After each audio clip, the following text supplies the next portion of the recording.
ഹരേ കൃഷ്ണ. സർവത്ര ഗോവിന്ദ നാമസങ്കീർത്തനം. ഗോവിന്ദ ഗോവിന്ദ. ഒരു പുതിയ വർഷം വരുവാണല്ലേ.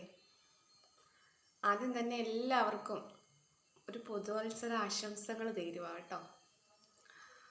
പിന്നെ എല്ലാവർക്കും ഈ വർഷമൊക്കെ എങ്ങനെ ഉണ്ടായിരുന്നു? എന്താ നിങ്ങളൊക്കെ നേടിയത്? എന്തുമാവട്ടെ കേട്ടോ. ഇനി അടുത്തൊരു വർഷം വരുക നാളെ തൊട്ട്. അപ്പം ആ വർഷത്തെ എല്ലാവരും രണ്ട് കൈ നീട്ടി സ്വീകരിക്കുക.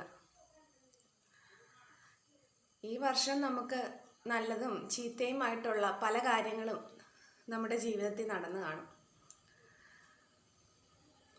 ഒരുപാട് ആളുകളുടെ നെഗറ്റീവ് സ്വഭാവങ്ങളും പോസിറ്റീവ് സ്വഭാവങ്ങളും ഒക്കെ നമുക്കറിയാൻ സാധിച്ചു കാണും ഈ വർഷം. നല്ലവരെയും ചീത്തവരെയും, നമുക്ക് നന്മ ചെയ്തിട്ടുള്ളവരെയും, നമ്മളെ ഇഷ്ടപ്പെടുന്നവരെയും നമ്മളെ വെറുക്കുന്നവരെയും ഒക്കെ നമ്മൾ പരിചയപ്പെട്ടിട്ടുണ്ടാവും അല്ലേ. അപ്പം ഈ വർഷം നമുക്ക് പലരുടെ ഭാഗത്തു നിന്നും നമുക്ക് ഒറ്റപ്പെടലുകൾ അനുഭവിച്ചിട്ടുണ്ടാകാം, കുറ്റപ്പെടുത്തലുകൾ കേട്ടിട്ടുണ്ടാവാം. അതെല്ലാം മറന്നുകൊണ്ട് അടുത്ത വർഷം നാളെ 12 മണിയാകുമ്പോൾ അടുത്ത വർഷം കടക്കുവാണ്. എല്ലാവർക്കും നന്മകൾ മാത്രം ഉണ്ടാവട്ടെ. ഭഗവാൻ അതിന് എല്ലാവരെയും അനുഗ്രഹിക്കട്ടെ. ഹരേ കൃഷ്ണ. ഗോവിന്ദ തിരുനാമ സങ്കീർത്തനം. ഗോവിന്ദ ഗോവിന്ദ. എല്ലാവരും പുതുവർഷത്തിൽ നാമം ജപിക്കണം കേട്ടോ.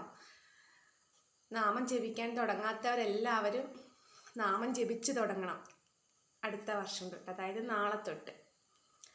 കറക്റ്റായിട്ട് എല്ലാ ദിവസവും ഒരു 10 മിനിറ്റെങ്കിലും ആ ഭഗവാനോട് ആയിട്ട് ഒരു ചെറിയൊരു കമ്മ്യൂണിക്കേഷൻ എല്ലാവരും ചെയ്യണം. ആ ഒരു ചെറിയൊരു നിന്ന് നിങ്ങൾക്ക് ഒരുപാട് വലിയ വലിയ ബെനിഫിറ്റ്സുകൾ വരും, എനിക്ക് ഉറപ്പാണ്. എനിക്കതിൽ നിന്ന് എൻ്റെ ജീവിതത്തിൽ ഒരുപാട് മാറ്റങ്ങൾ വന്നത് ഈ നാമജപത്തിൽ കൂടിയാണ്. ഒരുപാട് അത് ഞാൻ പോകെ ഷെയർ ചെയ്തോളാം എല്ലാവരുമായിട്ടും. പിന്നെ എനിക്ക് അതുകൊണ്ട് തന്നെ ഞാൻ എല്ലാവരോടും റെക്കമെൻഡ് ചെയ്യുന്നത് നാമം ജപിക്കണേ എന്ന്. നാമജപത്തിൽ ഒരുപാട് ഭയങ്കര അത്ഭുതങ്ങളാണ് ഒളിഞ്ഞിരിക്കുന്നത്.